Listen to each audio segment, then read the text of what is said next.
How many of you are feeling sleepy here after the big, sumptuous lunch? Okay, that's some honest answers. Thank you. Yeah, at any point you feel sleepy, you want to check your phone, attend the session, yeah, feel free. I'm not going to take offense. And I'll work on my feedback to get better, though, after that. Okay, this is my topic, and some PSAs. This has been tried on a sample size of 1. Don't take it seriously. Yeah, the random probability of all the sampling has been done on me and not anybody else. So, and all this advice here is elementary, my dear Watson. It's just basic, nothing. Even a toddler perhaps could also be telling you this. So nothing groundbreaking. You can just keep your brains away, if you will, right? Yeah, so it's called talk-driven development, something we all do a lot, talk, right? And the emphasis is primarily on teaching and how you can leverage teaching as a superpower in any field. I think software engineering is coming from a personal space, but it could be whatever is your jam, you could apply in that, right?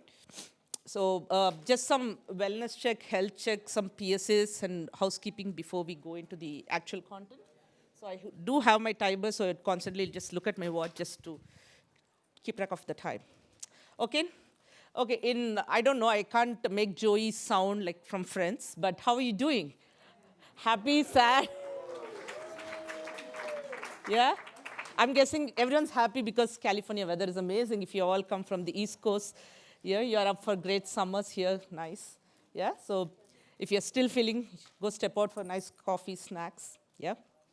And how's your social battery, you all?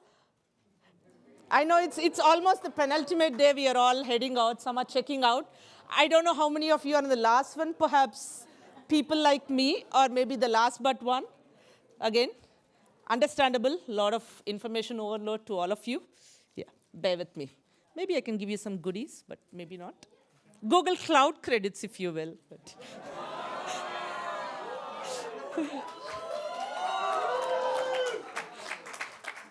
neither do I want it, so trust me. Yeah? So the session is for everyone. Even if you bring a robo, yes, even the robo is welcome. Whatever is your shape, size, form, capacity, culture, everyone, even dogs are welcome, yeah? So everyone's welcome.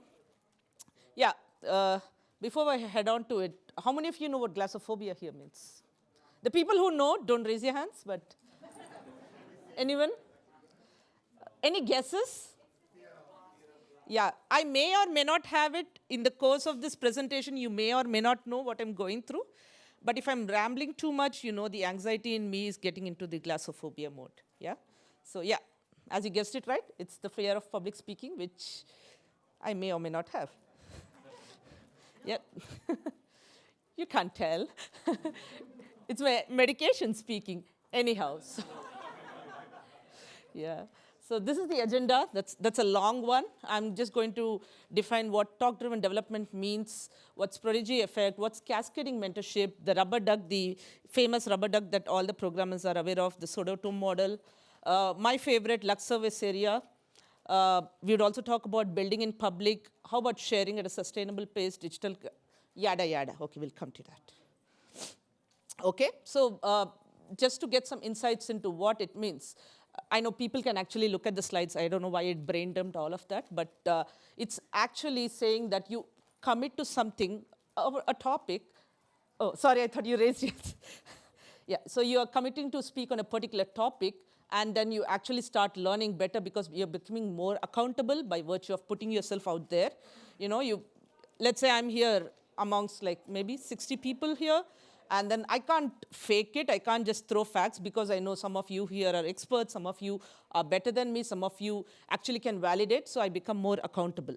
So this is the whole premise of talk-driven development. It's just about committing to a particular topic and experimenting. So it could be new technologies, it could be something that you're working on. And when you're saying talk-driven development or teaching, it actually starts bringing you the superpowers that spans beyond the realm of software engineering. Yeah? So one of the ways to achieve that, I would go through different concepts, some psychological concepts, some concepts borrowed from medical schools and teaching, and then go with something called a protege effect. It's essentially saying that many of you here may be experts, but I'm just making myself more accountable by talking to you. and then committing to making myself better by learning something. How many of you always have, let's say, a to-do list, a notion where you brain dump your ideas but never get to work on unless you're told to present something? Yes.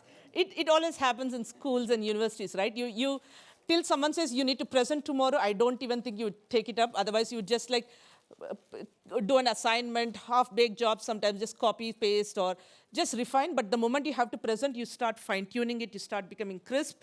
Or in the Reddit world, like they say, explain like you're 5. If you're familiar with the Reddit world, it would say that, okay, you need to start teaching basics, fundamental, or teach like you're teaching a toddler. So that's essentially what the prodigy effect is. It suggests that we effectively start learning better by teaching others. And here the teaching could be somebody who's of any capacity, not necessarily somebody less knowledgeable. Remember the emphasis on the less knowledgeable part on that. I'll come to that in a bit, right? So what is the effect of talk-driven development or teaching? If you see this whole pyramid structure here, if you're listening to a lecture, for example, reading or listening, depending on what's your learning style, some people are audio learners, some people are visual learners, some people are kinesthetic. So depending on the style of learning, all of these come in, but you see, who benefits most? The person who teaches others. So this is a good way to realize that when you learn something, start teaching right away. So that's one effect of it. Yeah. Another ways to look at it. This is a good slide that I got from Twitter. It's sometimes start pretending to teach it. If you're familiar with software engineers, they have the rubber ducks on their desk. Like you're talking to the rubber ducks if you're stuck with something and start debugging. So sometimes even you don't have to talk to an audience of 10 or 20. It could just be maybe a robo or maybe just a mannequin at your home or whatever it is. Just even psychologically thinking that you're going to prepare and you're going to pretend, you will start teaching it and your body language starts working in that way. So this is one way to look at it.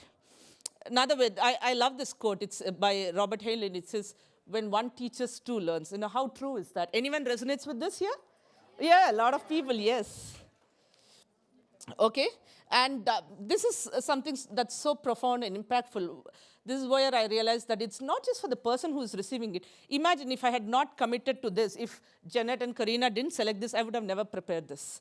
Trust me, I just brain dumped 2 paragraphs to her, assuming that she would not select, and guess what? She selected, and I had to be accountable because she said, you have to make a 20-minute content or a 25-minute content out of the 2 paragraphs. A ChatGPT can give you 2 paragraphs, but it cannot give you this 20 minutes content, you all. It can. But, okay, none of this has been through ChatGPT. It's handcrafted, you all. Yes. Yeah, so it's always also you. So it's also benefiting you. It's also mirroring others, but it's essentially benefiting you. Right? And there was a study made in 2014 by Memory and Cognition study, which says that the moment you have that expectation you will teach, you will enhance your learning, and you will also start organizing your knowledge. So that's one benefit. I will also talk about some caveats. It's sometimes some things are too good to be true. I'll come to all of that in the eventual slides. Here. And what's the best time? So let's say you worked on something. Maybe you picked up an Angular course, or you worked on some web development or a JavaScript course. When you just go back and start either building it or start being hands-on, that's the best time, because your memory retention in a day or 2 starts dwindling. So if you remember 100% today, tomorrow you would only remember 40, and then so on. So if you want to really register something, you need to brain dump and start working on it right away. That's the best way to improve your retention. Now, what do you see here? Like, what does this picture tell you? Waterfall, okay. What kind of, okay, yeah, cascading, that's the word I'm looking for. It's a cascading waterfall. So remember the prodigy effect, and it said you need not be less knowledgeable. Here, the cascading waterfall model says that it's a very hierarchical system. Sometimes we all get intimidated. Imagine having somebody who's expert in whatever I'm talking being here. Maybe I wouldn't be my best self here, right? It's just that you get intimidated, the imposter syndrome will start kicking in. But I like cascading model better because I know that they are people who are fresh out of college or my juniors, so I'm not as intimidated as I should be. Right, so that's essentially what the cascading mentorship model is. Here you actually have a hierarchy. You start supporting your subordinates or peers who work under you, and then it keeps going back. So they start, it's just like a cascading effect, and that's one way to look at it. So it's based out of the prodigy effect, but slightly refined in the terms of the hierarchy. right? So that's essentially what it says. Even the most junior person is involved. So everyone gets hands-on, but the accountability starts from top and the knowledge transfer starts happening from top down, right? So that way everyone can get to exercise their coaching skills and also improve the knowledge and all that good stuff. Yeah. So we already spoke about rubber duck. This is another type of model. How many of you actually have ducks at your desk? Okay, I should have gotten some more ducks here. So, anyone? Uh, okay, do you all talk to the rubber ducks? Oh, okay, okay. I used to have one, and my toddler actually took it away, so I don't know where it is. Yeah, so for many of you who are not familiar with rubber ducks, I have a meme for you or a comic strip for you. So maybe you can look at it. So essentially, when you're stuck with something, let's say you're debugging and you're stuck with a complex issue, you start talking to the rubber. It's like essentially teaching, but just articulating, putting yourself out there. So that's the that's the rubber duck 101 for you all. Yeah. Yeah. Keep laughing. Laughing is good for you, okay? Yeah. Some of the next other modes of teaching or talk-driven development is Sodoto. Anybody med school familiar with this model or heard about this? Okay. Some show of hands here.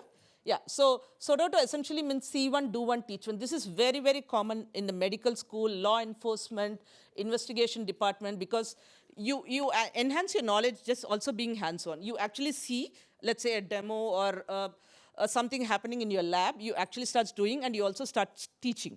So this is something all the med schools, or essentially most of the med schools do follow. So this is the Sodoto model again. So you can choose a cascading model, you can choose a protege effect, or you can choose this one. So this is essentially the see, teach, and do. Yeah? And the next one that I'm going to talk about, moving on from the whole concept of talking, now I'm going to emphasize on what talking does to you. What does it do in terms of your value add? So many of you are aware of the concept of build in public. I think it's been rinsed and repeated over a period of time ad nauseum, so I don't have to really go deep in. So one of the ways or the advantages of talk-driven development is it increases your luck. Now, luck here is not a metaphor for building a lottery. Maybe we should all get a lottery and see if somebody wins $1 million. But it's a metaphor for many other things that I'm going to define here. So how do you increase the odds of finding luck? We all want to be lucky, but some of us do, some of us don't. The people who I feel are lucky have tried harder, have failed faster, and then didn't give up. So to quote here, it's when luck is when something unexpected happens, right? Unexpected and good, that's the emphasis here. And then who doesn't want to increase the odds of the luck, right? And how do you increase that? By building in public. So you not just talk about it, but you actually do it and also build in public, and that's where you build your reputation. And you're essentially building a track record here by actually increasing your discovery method. You're making yourself more discoverable by building in public. Yeah, one of my favorite concepts. How many of you have heard the concept of luck surface area so far? Okay, show of hands, 1, 2, 3. Not bad, not bad, really. So I would let you read this for a bit, absorb, and then I will go over certain things. So this is the definition of luck surface area. I want all of you to take a minute, and then, sorry, yes?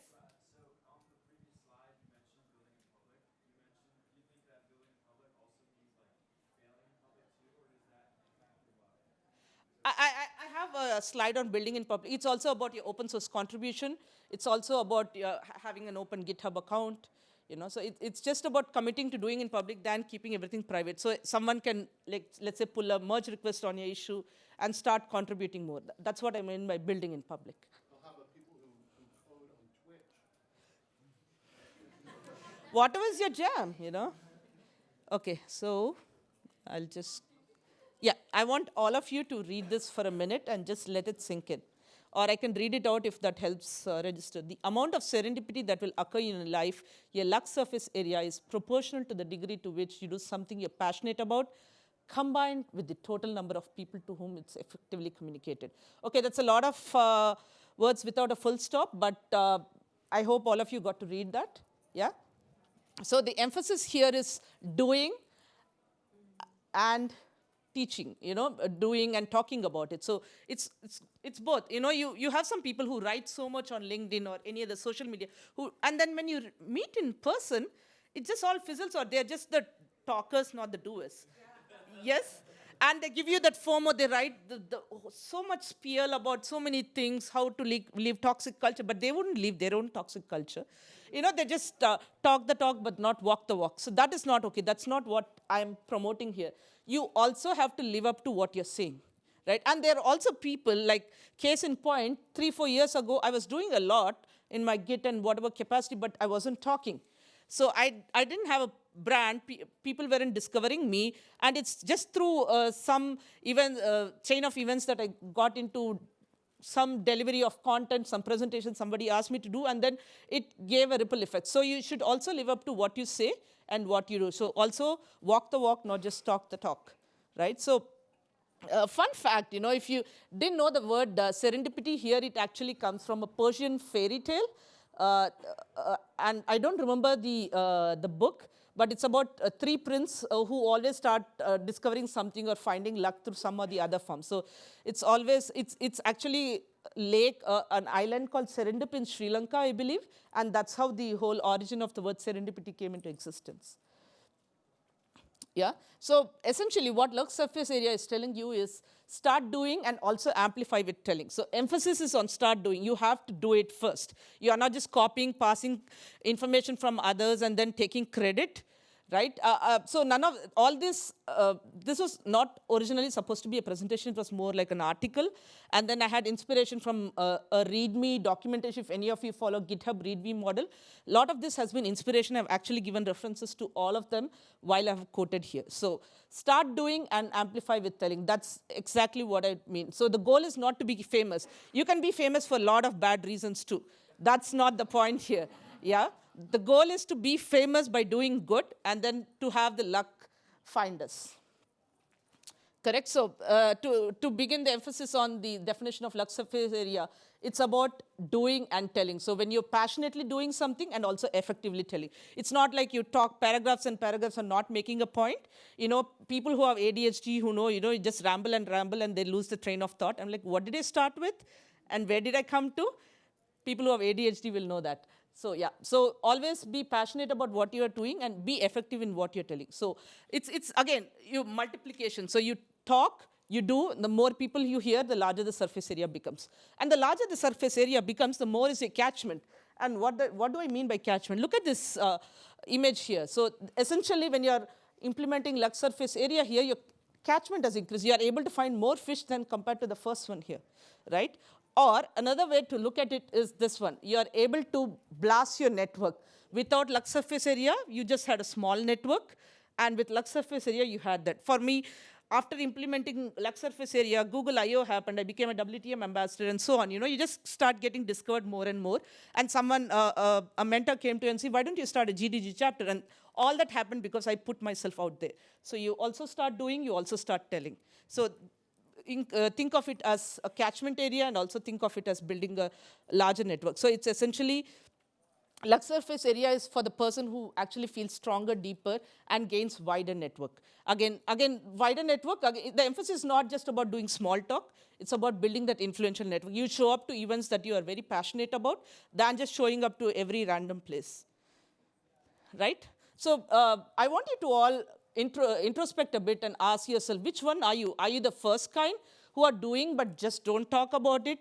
Or you want to be doing but you really can't bring yourself, you're shy, you think that everyone's better than you. When I started my speaking journey, I always thought you should be the best of the best.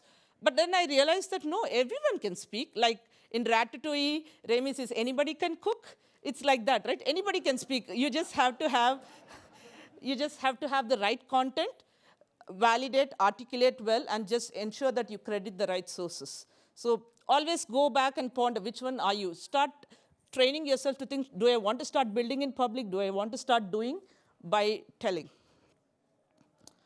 Yeah, so what does this say? When people become aware of your expertise, some percentage will take action, but in a way that you wouldn't have never predicted. Maybe if I have not spoken here today, some of you would have read, but not many people would have been aware of what this concept is. So it's again creating an effect. So it's again the infection, the cascading nature, the ripple effect that it's being emphasized here. So we are actually kind of increasing the catchment area and also being wider in our network, right? So this was originally the concept of how Jason envisioned. You should follow him on Twitter. He's great. So he says, you're not just doing, you're doing together with telling, so you get better and then best. But one of the criticisms / feedback that many people have on this model is he assumes time is infinite, which is not for anybody, especially if you are a parent, especially if you are a caregiver, or especially if you're juggling multiple roles. Time is not finite. But his assumption does not really tell you. So there was a lot of ways that people started refining to say that, hey, time is also finite. We need to start really playing emphasis on that. So there was an improvisation done. So they say that, let's build them, let's update the model to a different one. So we are doing and telling, which is what you're doing, but have emphasis here. This is the sweet spot. If you're just doing and you're just telling, you may not achieve your sweet spot. So this is also a good achievable one. So you're optimizing by both doing and telling at the same time. So this was a refinement on top of the existing model that Jason proposed. Right? So essentially all I'm saying is law of averages. If you didn't know what Lux surface area is, it's just about law of averages. It's just a very fancy way of coining a new term and just putting a serendipity magic on top of it. So it's pretty much that. And for any of you who want to know the law of averages, that's the definition for you. It's just increasing the probability here.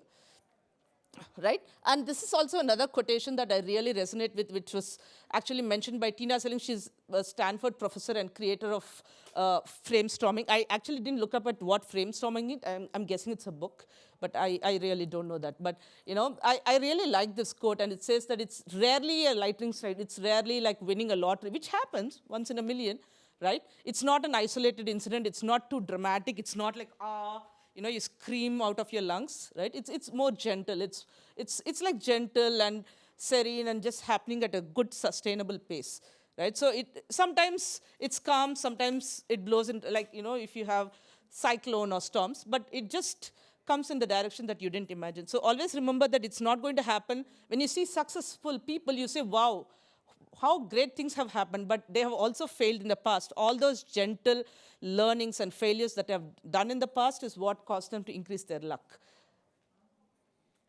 Right? So whatever you're excited about, whatever you're talking about, teaching about, be excited about it public. Start committing. Tomorrow or next week, I'm going to start doing it. I will come back to the atomic habits aspect of it, but just start committing. The moment you commit to somebody, don't use may, don't use try. That means you're cheating yourself. I'll try to do it is 9 out of 10 times you're not doing it. When people say try, when you're looking for a speaker, they say try, just exclude them, because 9 out of 10 times they're not going to show up or they're not going to commit. So again, don't overcommit, don't burn out, but start doing it at a sustainable place.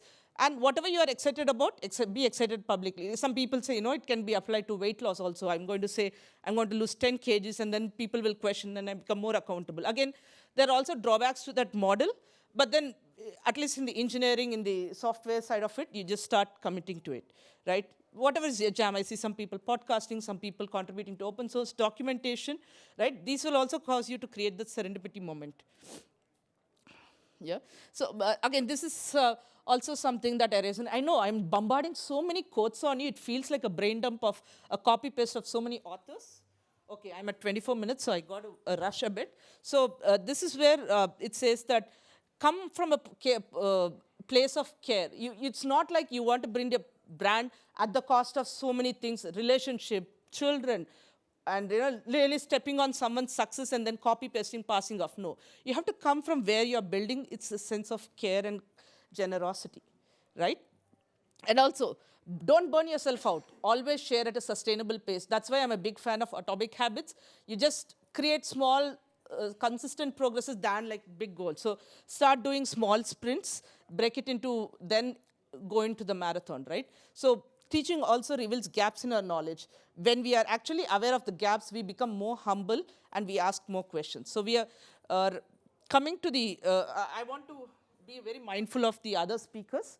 So in passing thoughts, I would like to say that try being discoverable, and this will happen when you commit to yourself in public, start practicing the model of talk-driven development, you will make yourself more discoverable, right? And another quote, I know all you are going to hate me today, but you're like, if she had to quote, why did she even present here? She could have just sent me the slides, right? So, yeah, so the person who says he knows what he thinks but cannot express is usually someone who does not know. So imagine you always try to explain something basic to a toddler. You have to break it down at such granular level that you start essentially targeting beginners.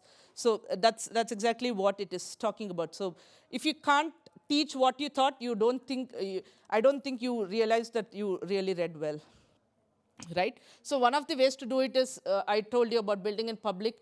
Try to incorporate care and craft in your process, right? Teach your website, your blog, your code like a digital garden. Start tending to it more. Keep it clean. Don't dump so much code in one method. Keep it refactored. Maybe implement solid principles if you're into design patterns and whatever it is. So tend your digital garden, like how you say your body is like your temple, you need to really keep it clean and worship. Same thing with your website, with your source code, with your project. So start embracing the idea of digital gardening. And what that means is you share the seeds of thought to be cultivated in public. Yeah? So essentially all I'm saying is teaching is my superpower. If you didn't know, this was the crux of the whole slide. Question yourself, what is your superpower? I want you to go back today and say, what is your superpower? That's me, my superpower, right? And these are references. I'm happy to share the slides and the content of all the people I've credited to the best of my knowledge. And don't be shy, you can clap if you like.